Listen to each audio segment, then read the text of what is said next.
샬롬 삼국지 10권 12번째. 내 머리가 붙어 있느냐. 두 장수는 다시 한번 그런 사마이를 진정시켰다. 두려워하실 거 없습니다.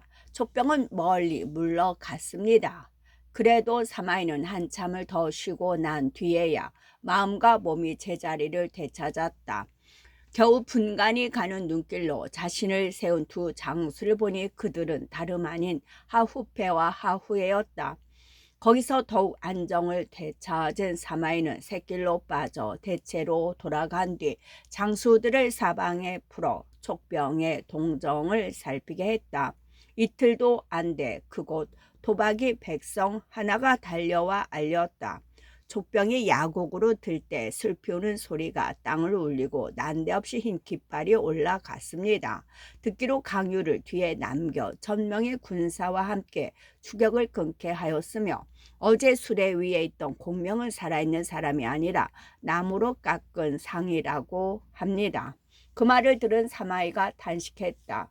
나는 그의 삶도 헤아리지 못하고 그의 죽음도 헤아리지 못하는구나. 이른바 죽은 제갈량이 산 중달을 쫓았다는 말은 그런 사마이의 낭패에서 생겨난 촉인들의 우스개였다. 사마이는 공명이 정말로 죽었음을 확신하자 다시 군사를 내어 촉병을 뒤쫓기 시작했다. 적 안팎까지 이르렀으나 촉병은 이미 멀리 가버린 뒤였다. 사마이는 별 수 없이 군사를 돌리며 장수들에게 말했다. 공명이 죽었으니 이제 우리는 베개를 높이 하고 걱정 없이 잘 수 있겠다. 이만 돌아가자.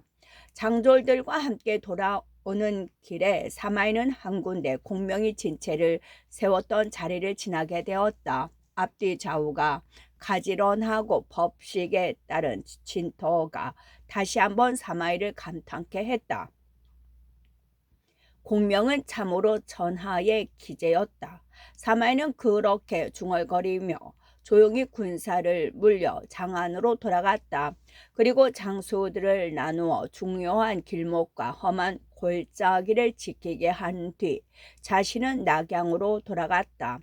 한편 공명을 대신해 촉병을 모두 거느리게 된 양의는 강유로 하여금 뒤쫓는 적을 막게 하면서 천천히 물러났다.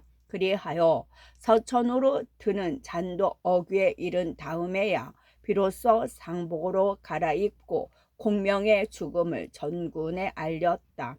군사들은 그 놀라운 소식에 땅바닥을 치며 통곡하고 어떤 군사는 울다가 죽기까지 했다.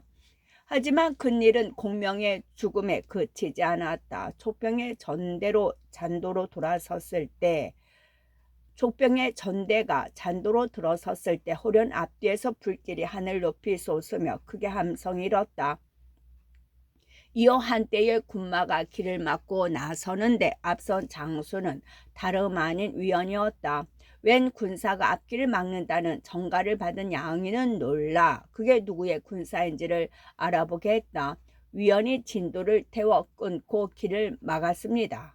얼마 후에 살피러 갔던 군사가 돌아와 알렸다. 양의가 놀라 어쩔 줄 모르며 주위를 둘러보고 물었다.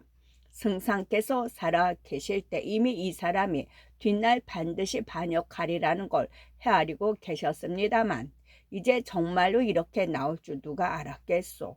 우리가 돌아갈 길을 끊고 버티리 어찌했으면 좋겠소. 비유가 곁에 있다가 말했다. 저 사람은 틀림없이 폐하께 우리가 반역했다고 거짓으로 먼저 일러 바친 뒤 잔도를 태워 우리가 돌아가는 걸 막고 있을 것입니다. 우리도 마땅히 폐하께 아래어 위원이 반역했음을 알려야 합니다. 그를 없애는 것은 그 다음 일이 되겠습니다. 그러자 강유가 비유를 거들어 말했다. 저쪽에 샛길이 하나 있는데 이름이 자산이라 합니다. 비록 산이 높고 험하지만 그럭저럭 잔도 뒤로 나아갈 수 있습니다. 한편으로는 폐하께 표문을 올려 위원이 반역했음을 아뢰고 다른 한편은 군사를 자산 샛길로 몰아 나가는 게 좋겠습니다. 그 무렵 공명의 죽음은 여러 불길한 징조로 성도에까지 전해지고 있었다. 그 중에서도 맨 먼저 그걸 느낀 것은 공명에게 가장 많은 것을 의지하고 있는 후주였다. 후주는 그 며칠 까닭 모르게 침식이 불안하고 몸이 떨리더니 드디어 한 꿈을 꾸었다. 성도의 금병산이 무너지는 괴상한 꿈이었다. 놀라 깨어난 후주는 앉아서 날이 밝기를 기다리다가 날이 밝는 대로 모든 벼슬아치를 불러 모았다. 그리고 그 꿈 얘기를 하며 풀이를 묻자 그런 일에 밝은 조주가 나와 아뢰었다. 신이 어젯밤 전문을 보니 한 붉은 별이 뿔 같은 빛을 내뿜으며 동부 쪽에서 서남쪽으로 떨어졌습니다. 틀림없이 승상께 매우 좋지 못한 일이 벌어진 듯 싶습니다. 폐하께서 꿈에 병산이 무너진 걸 보신 것도 거기에 관련된 어떤 징조인 듯 싶습니다.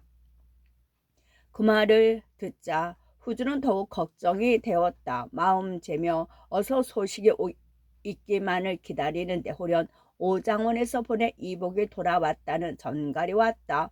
후주는 급히 이복을 불러들여 공명의 소식을 물었다. 이복이 엎드려 울며 아뢰었다. 승상께서는 이미 돌아가셨습니다. 그리고 공명이 죽기 전에 당부하던 말들이 자세히 알렸다. 그 소리를 들은 후주는 큰 소리로 울며 단식했다. 하늘이 나를 망하게 하시는구나. 이를 어찌하면 좋은가. 그러다가 마침내는 슬픔과 상심을 이기지 못해 정신을 잃고 용상에 쓰러졌다. 사람이 좀 모자라는 데다 공명에 대한 믿음과 정이 남달랐던 그로서는 그럴 법도 했다. 놀란 신하들이 후주를 부축해 후궁으로 모셨다. 공명의 죽음은 또 선주의 계비인 오태우의 귀에도 들어갔다. 태후 역시 그 놀랍고 슬픈 소식에 목 놓아 울기를 마지 않았다. 모든 벼슬아치들도 슬퍼하지 않는 이가 없었고 백성들도 하나같이 눈물을 뿌렸다. 후주는 너무도 상심이 커서 조회를 받을 기력조차 없었다. 나란 일도 제쳐놓고 연일 슬픔에 차 지내는데 문득 위원이 급한 표문을 올려 양의가 반역했음을 알려왔다. 신하들은 모두 깜짝 놀라 궁중으로 몰려갔다. 위원이 표문을 올려 양의가 반역했음을 알려왔습니다. 그 같은 신하들의 아뢰음을 듣자 후주 또한 슬픔 가운데서도 크게 놀랐다. 얼른 근신에게 명을 내려 위원이 올린 표문을 읽게 했다. 정서 대장금 남정우 신위원은 두렵고 죄스런 마음으로 머리를 조아려 아렵니다. 승상이 돌아가시자 양의가 스스로 병권을 거머쥐고 무리를 이끌어 반역을 했습니다.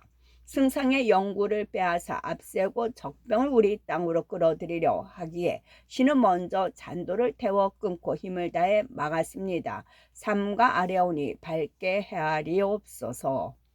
위원의 표문은 대략 그러했다. 읽기를 마친 후주는 알 수 없다는 듯 물었다. 위원은 매우 용맹스러운 장수다. 그냥 싸워도 양이쯤은 이길 만한데 어째서 잔도를 태워 끊었단 말인가. 오태우가 곁에 있다가 말했다.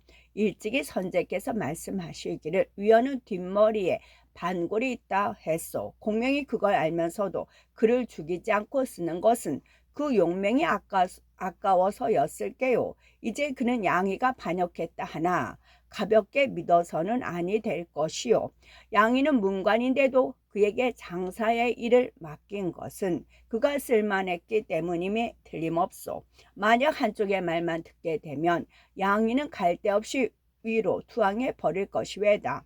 일은 마땅히 멀리 내다보고 깊이 헤아리어 처리해서 만에 하나라도 그르침이 없어야 할 것이요. 다른 벼슬아치들도 그 말을 옳게 들었다. 어떻게 처리해야 할까를 분분히 의논하고 있는데 다시 근신이 알렸다. 장사 양의가 급한 표문을 올려왔습니다. 후주가 얼른 그 표문을 뜯어 읽게 하니 거기에는 이렇게 쓰여 있었다. 장사 육은 장군신 양의는 두렵고 죄스러운 마음으로 머리를 조아려 삼가 아랩니다. 승상께서 돌아가실 적에 큰일을 신에게 맡기시어 있던 제도에 따라 모든 것을 처리하고 함부로 고치지 못하게 하셨습니다. 또 위원은 뒤를 맡아 쫓아오는 적을 맞으며 유는 그 다음 일을 맡게 했습니다. 그런데 이제 위원은 승상께서 남기신 말을 지키지 않고 자신이 이끈 인마와 더불어 한중으로 먼저 돌아가 승상의 영구를 빼앗고 흉측한 일을 저지르려 합니다. 병고가 너무도 갑작스레 생긴 것이라 급히 그를 띄워 삼가 그 일부터 먼저 아랩니다. 그걸 들은 대우가 후주를 대신해 물었다. 이제 양의의 글이 이르렀으니 어떻게 해야 되겠소? 신의 어리석은 헤아림으로는 양의가 비록 성품이 지나치고 급하고 남을 잘 싸고 돌지는 못하나 군량과 마초를 헤아리고 군기를 보살피는 일은 승상 아래서 오래 해왔습니다. 거기서 보인 어떤 재주 때문에 승상께서 돌아가시면서 그에게 큰일을 맡기신 듯하니 결코 반역할 사람은 아닙니다. 이에 비해 위원은 평소 공을 믿고 높은 자리를 차지해 사람들을 모두 내려보았으나 오직 양이만은 마음대로 되지 않아 그에게 속으로 원한을 품어온 사람입니다. 거기다가 이제 양의가 병권을 오르지 하니 그에게 굽히기가 싫어 일을 저지른 것 같습니다. 잔도를 불태워 양의가 돌아올 길을 끊고 배합게 그를 모함한 것임에 분명합니다. 신은 양의라면 전 가술과 노비를 걸어 그의 옳음을 보증할 수는 있으나 위원이라면 그리하지 못하겠습니다. 장관이 일어나 그렇게 아뢰었다. 동윤 역시 그를 거들었다. 위원은 스스로 공의 높음을 자랑해 항상 마음속에 불평을 품었으며 입으로는 원망의 소리를 거침없이 내뱉었습니다. 이제껏 반역하지 않고 지냈던 것은 다만 승상이 두려워였을 뿐입니다. 그런데 이제 승상께서 돌아가셨으니 그 틈을 타고 난을 꾸민 게 틀림없지 않겠습니까? 그러나 양의는 재간이 남달라 승상이 쓰게 된 사람이니 배반할 까닭이 없습니다. 그러자 후주가 걱정스런 얼굴로 물었다. 정말로 위원이 반역했다면 어떤 계책으로 그를 막겠는가? 장관이 그런 후주를 안심시켰다. 승상은 평소부터 위원을 의심해 왔습니다. 반드시 양의에게 그를 잡을 계책을 남겨주었을 것입니다. 만약 양의가 믿는 게 없다면 어떻게 잔도도 없는 야국으로 들어설 수가 있었겠습니까? 위원은 반드시 승상께서 남기신 계책에 떨어질 것이니 배하께서는 마음 놓고 기다리십시오. 그 말에 후주도 약간 마음을 가라앉히고 기다리는데 오래전에 다시 위원이 표문을 올려왔다. 양의가 반역했다는 걸 이번에는 좀 더 소상히 알리는 내용이었다. 후주가 막 그 표문을 다 읽자 양의가 또 표문을 올려 위원의 반역을 한 번 더 확인시켰다. 두 사람이 잇따라 표문을 올리며 서로 옳다고 우기니 조정은 아무리 짐작은 가도 함부로 움직이기가 어려웠다. 그때 문득 공명을 따라 나갔던 비유가 돌아왔다는 전갈이 들어왔다. 후주가 급하게 비유를 불러들이고 양의와 위원에 대해 아는 걸 물었다. 비유가 위원이 반역했음을 자세히 아뢰었다. 만약 일이 그러하다면 동윤에게 절을 줘 좋은 말로 위원을 달래보라. 후주가 비로소 결단을 내려 말했다. 이에 동윤은 조서를 받들고 위원을 찾아 떠났다. 그 무렵 위원은 잔도를 부질러 끄는 뒤 남곡에 자리 잡고 있었다. 군사들을 풀어 험한 길목을 틀어막고 스스로 좋은 계책을 썼다고 흐뭇해하는데 뜻밖의 소식이 들어왔다. 양유와 강유가 밤중에 새끼를 타고 남국 뒤편에 이르렀습니다. 양이는 한중을 잃게 될까 두려워 먼저 하평에서 군사 3,000명을 주어 보내고 자신은 강유와 함께 공명의 영구를 밀며 뒤따라 한중으로 들어갔다. 남국 뒤편에 이른 것은 바로 그 하평이었다. 하평이 북을 울리고 함성을 지르게 하며 군사들을 몰아 나가자 정탐하던 위원의 군사가 나는 듯 달려가 다시 알렸다. 자산 샛길로 나온 양의의 선봉 하평이 싸움을 걸어오고 있습니다. 그 소리를 들은 위원은 몹시 성이 났다. 얼른 갑옷을 입고 말에 오르더니 군사들을 휘몰아 맞싸우러 달려나갔다. 양군이 둥그렇게 마주치자 하평이 기세 좋게 달려나와 꾸짖었다. 나라를 거스른 역적 위원은 어디 있느냐? 위원 또한 지지 않고 맞받았다. 네가 양의를 도와 역적질을 해놓고 어찌 감히 나를 욕하느냐? 거짓말 마라. 승상께서 돌아가셔서 아직 그 몸이 채 식기도 전에 역적질을 시작해놓고 무슨 소리냐? 하평이 그렇게 맞받아 놓고 다시 채찍을 들어 위원을 따르는 군사들을 가리키며 소리쳤다. 너희들은 모두 서천 사람들이다. 대부분은 서천에 부모와 처자 형제와 벗이 있다. 승상께서 살아 계실 때 결코 너희들을 박하게 대접하지 않았는데 너희들은 어찌해 역적질을 돕느냐. 각기 저 역적을 버리고 고향으로 돌아가 상과 벼슬을 기다리도록 하라. 그 말을 들은 군사들은 한 소리 큰 대답 소리와 함께 그 자리에서 태반이 흩어져 버렸다. 그걸 보자 눈이 뒤집힌 위원은 칼을 휘두르며 말을 박차 곧바로 하평을 덮쳤다. 하평도 지지 않고 창을 내지르며 맞섰다. 한 서너 합쯤 어울렸을까? 하평이 짐지 힘에 붙인 듯 달아나기 시작했다.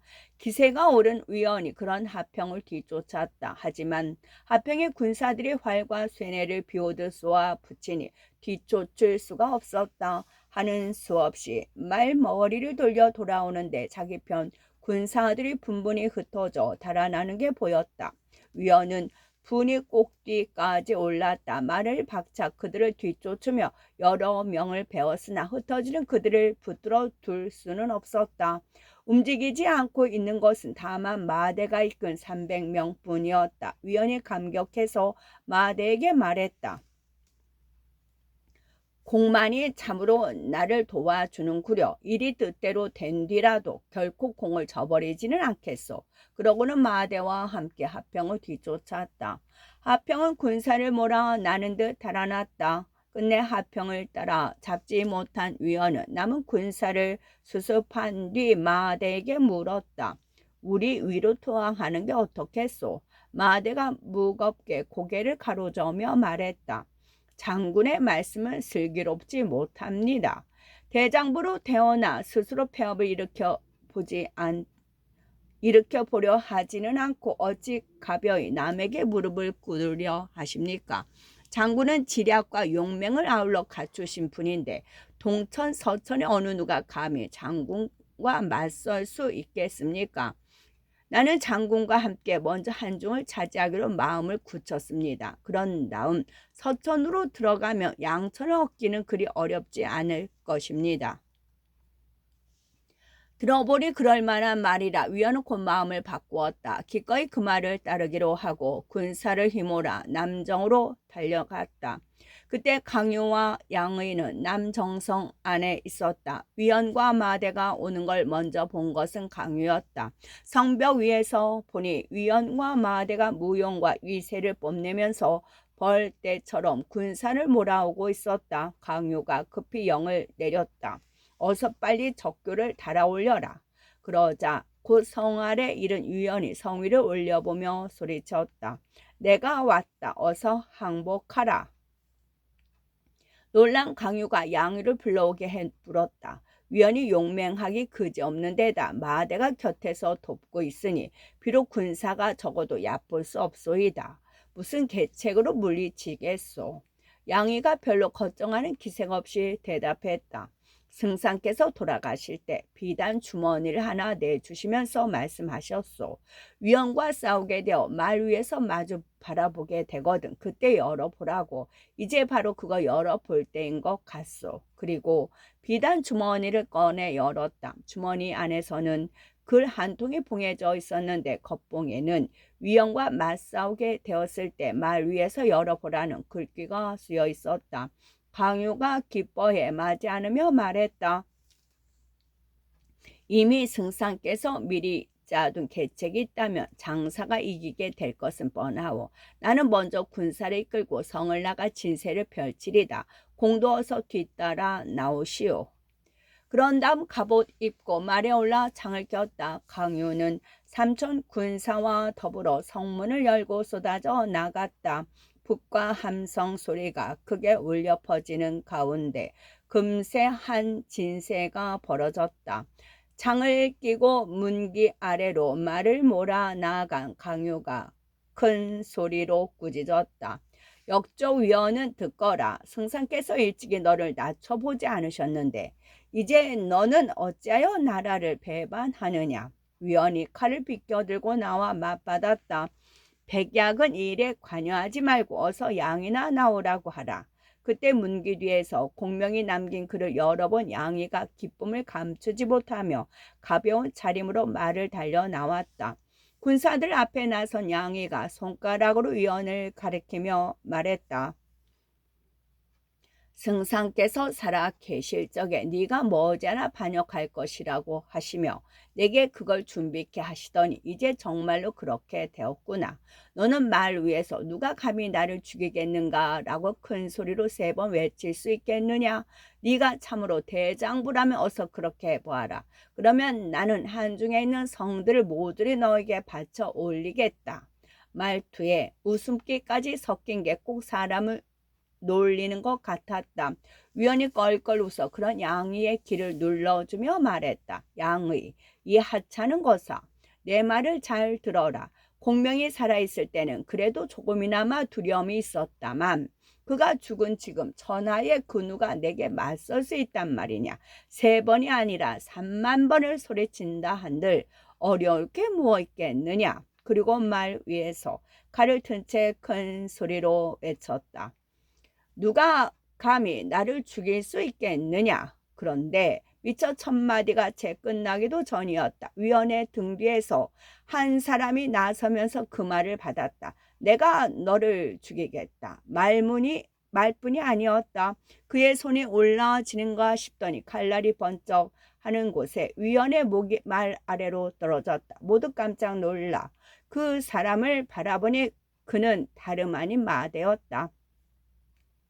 마대는 공명이 죽을 때 미리 밀개를 주어 위원에게 딸린 사람이었다. 가장 가까운 채 위원 곁에 붙어 다니다가 위원이 그런 소리를 지를 때를 기다려 갑작스레 뒤에서 목을 베게 한 것이었다. 양이가 그날 위원을 꼬드겨 그런 소리를 지르게 한 것은 비단 주머니 안에 쓰여 있는 대로 했을 뿐인데 그래 놓고 나니 정말로 힘들이지 않고 위원의 목을 얻게 되었다. 뒷사람이 그 일을 노래했다. 공명은 미리 위원을 꿰뚫어 보고 뒷날 서천에 반역할 것 알았네. 비단 주머니에 남긴 개체 그 누가 짐작했으리 마주선 말 앞에서 공 이름을 보내. 하지만 정사의 기록은 조금 다르다. 비단 주머니 밀개니 하는 것은 제갈량의 신화를 위한 소도구일 뿐 이 사건이 보여주고 있는 것은 기실 제갈량이 죽은 뒤에 전개된 총 내부의 심각한 권력 투쟁이다. 양의와 위원의 충돌은 제갈 공명의 긴 안목과 위원의 반역 기질이 빚은 게 아니라 그 둘이 제갈량의 후계자 자리를 놓고 다툰 쟁탈전이었다. 위원은 언제나 야전군 사령관으로 밖에 나가 있어 조정의 비호 세력이 없고 군사적인 재능에 대한 자부심 때문에 공명의 신임도 얻지 못했다. 그러나 양이는 문관 출신으로서 조정에는 장관, 동윤 등의 비호 세력이 있고 공명을 따름에 있어서도 장부의 밝고 고분고분의 후의 후계자로 지명될 수가 있었다. 거기다가 위원과 양의 두 사람의 감정 대립도 첨예했다. 위원은 모든 사람이 자신의 무공을 인정하고 굽신거리는데 한낱 장사인 양이가 꼬장꼬장하게 맞서는데 이를 갈아왔고 양이는 양이대로 공명까지도 겁내지 않는 거칠고 거만한 무부인 위원을 속 깊이 미워해왔다. 이런 두 사람은 공명이 죽자마자 정면으로 맞붙게 되었으나 싸움도 제대로 해보기 전에 결판이 났다. 제갈량의 위원과 조정의 비호 세력 덕분에 명분이 양이에게로 돌아가자 위원이 이끈 장졸들이 하룻밤새 흩어져 버린 까닭이었다. 아들과 몇몇 신복만 남게 돼 어쩔 수 없게 된 위원은 한중으로 달아났으나 양이가 보낸 마대의 추격을 받고 끝내는 아들과 함께 잡혀 죽었다. 이때 양의는 잘려온 위원의 머리를 밟으며 못된 종놈아, 이래도 다시 나쁜 짓을 할 테냐 하고 외쳤다는 기록이 전한다. 뿐만 아니라 죄 없는 위원의 삼족을 죽여 앙심을 풀었다고도 한다. 결국 정사를 통해 우리가 확인할 수 있는 것은 족의 불행스러운 내분이며 거기서 족은 방금 제갈량을 잃은 불행에 다시 나라에서 제일가는 맹장 한 사람을 잃었다는 사실이다. 위원이 위에 투항하려 했다는 것은 진실이 아니고 그 점은 나중에 후주가 그를 고이 묻어주게 한 것으로도 헤아려 볼 수 있다. 그 이면이야 어떻건 후주가 보낸 동윤이 남정에 이른 것은 이미 마대가 위원을 죽인 뒤였다. 마대는 강유와 군사를 한 군데로 합치고 양이는 곧 후주에게 표문을 올려 위원을 죽였음을 알렸다. 표문을 읽은 후주가 양이에게 사람을 보내 일렀다. 이미 그를 죽여 죄를 밝힌 만큼 그가 이제껏 세운 공을 생각해서라도 관곽을 갖추어 장례를 치러 주라. 아마도 위원이 끝내 위로 투항하지 않은 점이 갸륵해서였을 것이다. 이에 후주의 뜻대로 위원을 묻은 양이는 공명의 연구를 모시고 성도로 돌아갔다. 후주는 모든 문무의 벼슬아치들과 함께 상복을 입고 성박 20리까지 나와 맞아들였다. 후주가 목을 놓고 울자 위로는 공경대부로부터 아래로는 숲속에 남은 백성에 이르기까지 또 남자와 여자, 늙은이와 어린아이 할 것 없이 모두 슬피 우니 온 나라가 곡성으로 가득했다. 후주는 영구를 성 안으로 들여 관을 승상부에 모시게 했다.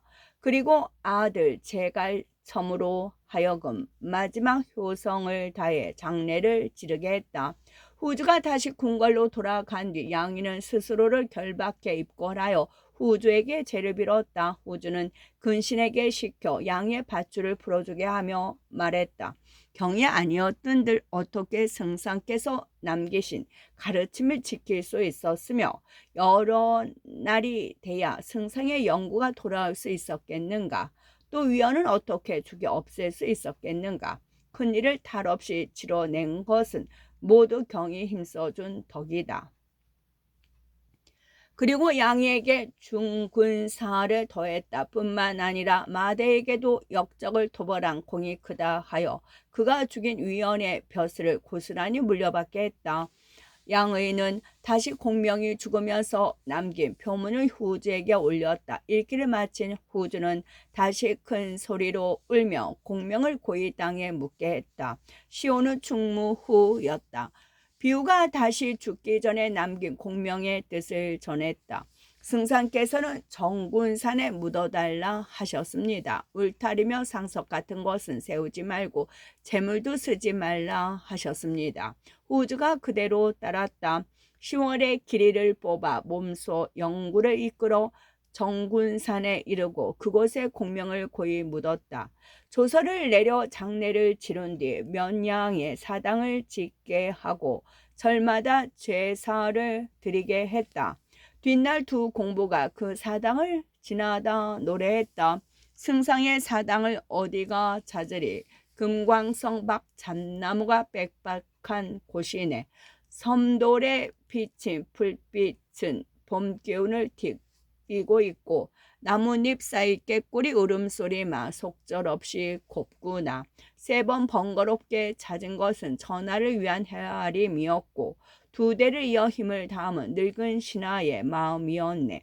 군사를 내어 이기지 못하고 몸이 먼저 죽으니 길이 영웅들의 옷깃을 눈물로 적시네. 그런데 공명의 장례를 마친 후주가 막 성도로 되돌아갔을 때였다. 호련 근신이 급한 소식을 아뢰었다. 변방에서 알려오기를 동호가 전종에게 수만 군사를 주어 파고 얼음에 머물게 했다고 합니다. 그 뜻이 어디 있는지 모르겠습니다. 후주가 놀라 주위에 있는 신하들을 돌아보며 물었다. 승상께서 방금 세상을 버렸는데 동우가 지난날의 맹약을 어기고 우리 경계를 침범하려 한다 하오. 이를 어찌했으면 좋겠소. 장관이 나와 잔잔하게 말했다. 신이 왕평과 장이 및 군사 몇만을 데리고 영안으로 가서 뜻밖의 일에 대비하겠습니다.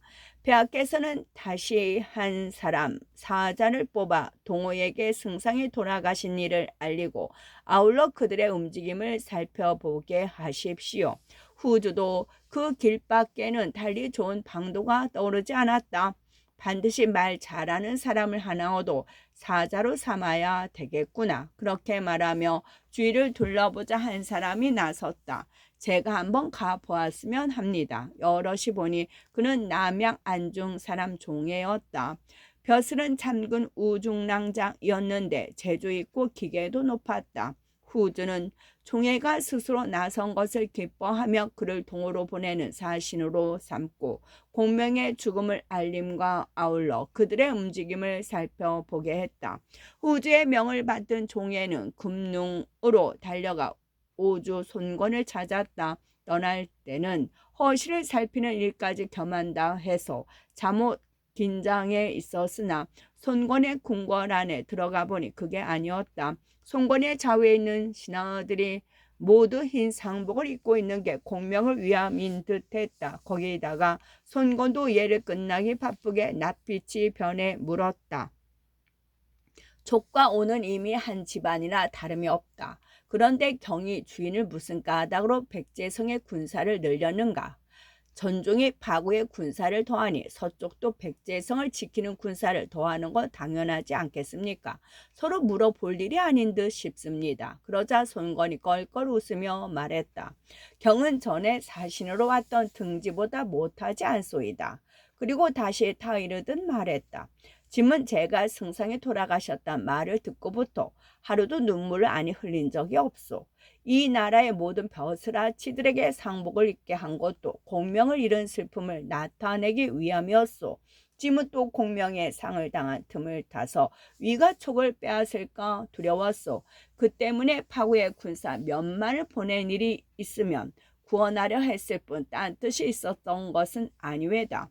그 말에 공연히 오르 의심했던 게 부끄러워진 종애는 머리를 조아려 고맘을 나타냈다. 손권이 그런 종애를 보고 덧붙여 말했다. 짐은 이미 경의 나라와 동맹을 맺었는데 어찌 그 일을 저버릴 까닭이 있겠소. 그제서야 종애는 겉으로 내세우고 온 사신의 소임을 밝혀 스스로를 변명했다. 저희 폐하께서는 승상이 돌아가셨음을 알리라고 저를 보내셨습니다. 달리 동호의 의심을 품어서는 아니오시다. 하지만 송건은 아무래도 초기에 품고 있는 의심이 마음에 걸리는 모양이었다. 그러므로 깃을 만든 화살 하나를 가져오게 해서 꺾으며 맹세했다. 짐이 만약 지난날 맺은 동맹을 저버린다면 짐의 자손은 모조리 죽어 없어질 것이다. 그러고는